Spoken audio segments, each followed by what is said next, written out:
Hey guys, welcome back to my YouTube channel. I'm really not in the mood to sit in front of the camera right now, so I'm going to do this entire video in voiceover.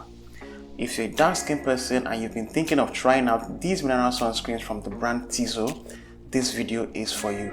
In 2 minutes or less, I'll be showing you how much of a white cast the samples left on my skin tone.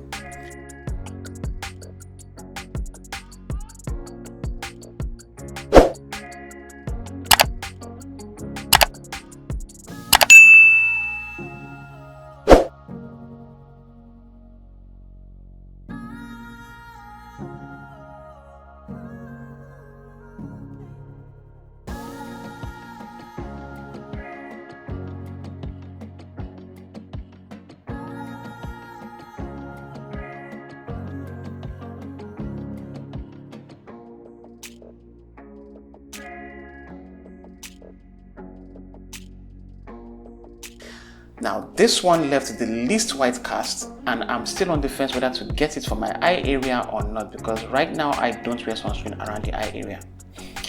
Anyway, that's all I have to share with you guys. Don't forget to please like, share, subscribe, and I will see you guys in my next video. Take care guys. Bye.